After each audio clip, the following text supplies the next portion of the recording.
আজকে আমি মুরগির গাড় এবং ফা দিয়ে এই যে লাউ দিয়ে রান্না করব।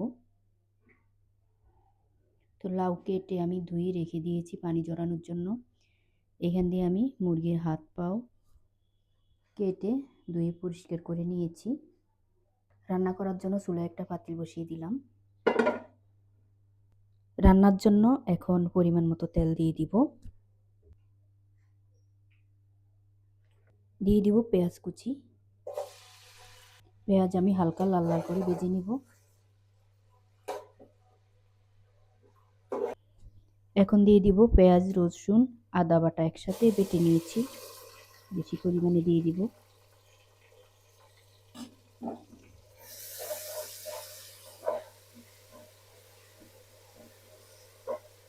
দিয়ে দিব জিরার গুঁড়া, ধনিয়ার গুঁড়া, গোলমরিচের গুঁড়া, হলুদের গুঁড়া, মরিচের গুঁড়া, দেব স্বাদ মতো লবণ। মশলা কষানোর জন্য দিয়ে দিব সামান্য পরিমাণে পানি। এখন ভালো করে মশলা কষিয়ে নিব।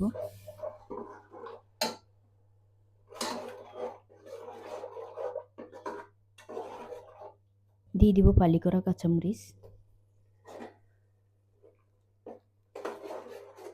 দিয়ে দিব তেজপাতা,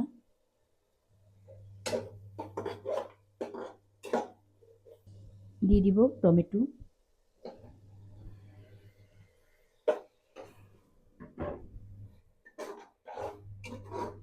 এখান দিয়ে মশলা ভালোভাবে কষিয়ে নিয়েছি। মশলা কষানো হয়ে গেছে, টমেটো গলে গেছে, তেলও পুরো বেশি উঠেছে। এখন আমি মুরগির হাত পাগুলো দিয়ে দিব।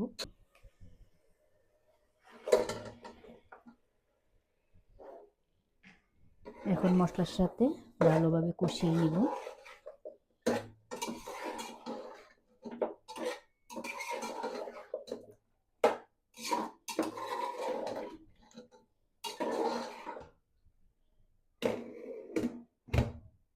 যেহেতু গ্যাস কমে গেছে, ঢাকনা দিয়ে দিলে আস্তে আস্তে মশলা আর মুরগির পাগুলা ভালোভাবে কষে যাবে। এখান দিয়ে মুরগির পাগুলা কষানো হয়ে গেছে, যে নিচে দিয়ে লেগে গেছে। এখন আমি লাউগুলা দিয়ে দিব।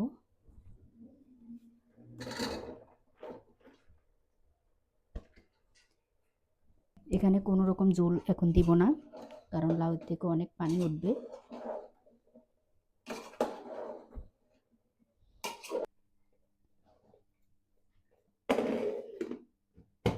এখন আমি ঢাকনা দিয়ে দিয়েছি।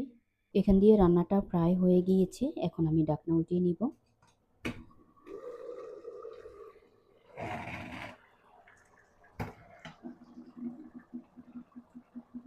ঝোল দেওয়া লাগে না, কতগুলো পানি উঠেছে লাউ থেকে।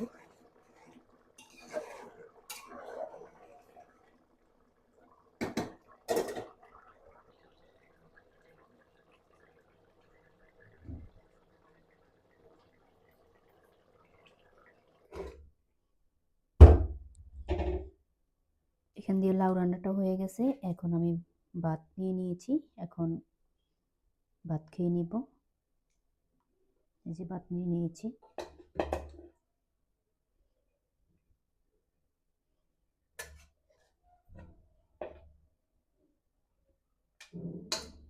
এখন আমি ভাত খেয়ে নিব।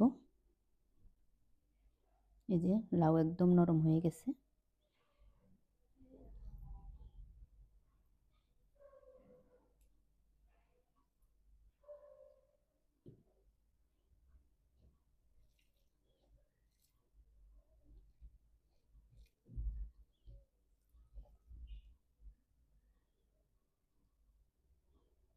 বিসমিল্লাহ।